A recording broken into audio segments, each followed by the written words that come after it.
के बारे में आज हमने कल दिन छोड़ा, उसके बाद हम देखेंगे संज्ञानात्मक विकास के बारे में। संज्ञानात्मक विकास के जनक जिन प्याजे जाने जाते हैं, जिन प्याजे शिक्षा मनोविज्ञान के अंदर 1896 से लगा के 1980 के बीच में जिन प्याजे जी स्विट्जरलैंड के थे, कहाँ के थे? स्विट्जरलैंड के रहने वाले थे। उन्होंने अपने लैबोरेटरी नाम की स्कूल की स्थापना की थी। उस स्थापना में वो जीवन शास्त्री के नाम से जाने जाते थे। जीवन शास्त्री के थे तो वो उन्होंने मनोविज्ञान के क्षेत्र में बहुत अधिक कार्य किया था।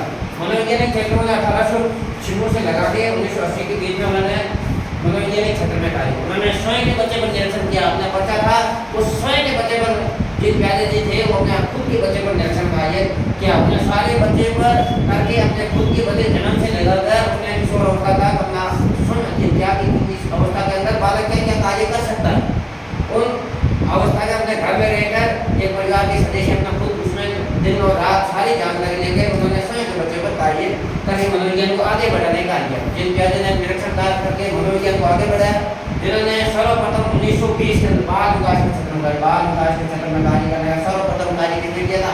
जिन प्याजे ने किया था। जिन प्याजे जी की 4 अवस्था थी, उन्होंने 4 अवस्था को अंदर 4 शैशव अवस्था, किशोर अवस्था, बाल्य अवस्था और प्रौढ़ अवस्था, इस अवस्था के अनुसार अलग अलग क्षेत्र अपने क्षेत्र जिन प्याजे ने उन्होंने चारों का अलग नाम दिया। शैशव अवस्था, बाल अवस्था, किशोर अवस्था के बारे में उन्होंने पहली अवस्था दी थी, 4 अवस्था दी थी। उन्होंने अपना नाम अलग से रखा था। उन्होंने पहले नाम दिया था संवेदी पेशीय अवस्था, संवेदना अवस्था, जिनको बालक जन्म से लेकर जन्मने के बाद 9 महीने के बाद लेके 2 अवस्था के कार्य उन्होंने संवेदी पेशीय अवस्था के अंदर बालक जिन प्याजे ने किया था। उन्होंने जिन प्याजे की अवस्था के अनुसार पहली अवस्था संवेदी पेशी उन्होंने अपनी शैशव अवस्था में बाल्य अवस्था को मानसिक मंत्र के रूप में माना था। उन्होंने शैशव अवस्था में बाल्य अवस्था को मानसिक चिंतन के अंदर उनकी इस जिन प्याजे के शिक्षण के अंदर जेरोम कुनर नाम का वैज्ञानिक था, उन्होंने भी साथ योगदान दिया था। जेरोम कुनर नाम वैज्ञानिक था, उन्होंने भी योगदान। कुनर के अनुसार प्रत्येक ज्ञान की एक निजी शर्मा होती है। जिन प्याजे के अनुसार ये कुनर नाम का वैज्ञानिक था, उन्होंने भी कहा कि कुनर संज्ञानात्मक विकास की जैसी निजी शर्मा होती है, एक शर्मा के अनुसार कार्य किया। उन्होंने उस अवस्था को 3 अवस्था और माना: सक्रिय अवस्था, दृश्य प्रतिमा विधि और सांकेतिक अवस्था। ये भी जेरोम कुनर इसके अनुसार। उसके बाद में पूर्व सक्रियात्मक अवस्था, पूरी संज्ञानात्मक अवस्था वो होती है जो 2 वर्ष से लगा के 7 वर्ष, इसे हम साधारण भाषा के अंदर उत्तरबाह्य अवस्था भी बोला जाता है। और उसके बाद में स्थूल या मूर्त अवस्था, स्थूल और मूर्त अवस्था जिन प्याजे ने 7 वर्ष से 12 वर्ष, 7 वर्ष से 12 वर्ष तक, ये अवस्था बालक की विद्यालय की अवस्था होती है। बालक की विद्यालय की अवस्था होती है। इस अवस्था के अंदर बालक को विद्यालय में भेजा जाता है। बालक प्रथम क्लास में प्रवेश लेता है।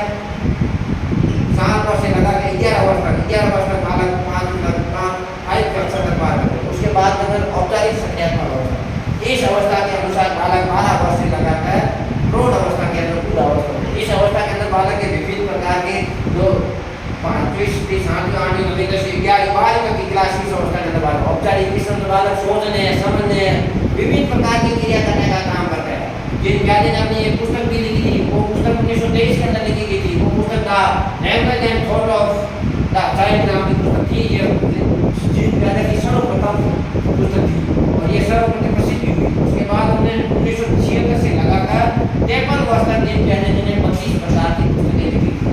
32 पुस्तकें लिखी थी। उन पुस्तकों में से मुख्य रूप से साइकोलॉजी ऑफ चाइल्ड नाम की एक पुस्तक थी। उसके अंदर विभिन्न प्रकार की बातें बताई गई है। 2 number language and thought of the child नाम की पुस्तक थी। The child concept of the world. इसी प्रकार के जिन प्याजे की 53 वर्ष की अवस्था के अंदर बहुत सारी 32 पुस्तकें होती हैं। हमने मुख्य रूप से एग्जाम की दृष्टि से ये 3-4 पुस्तकें महत्वपूर्ण। जिन प्याजे ने को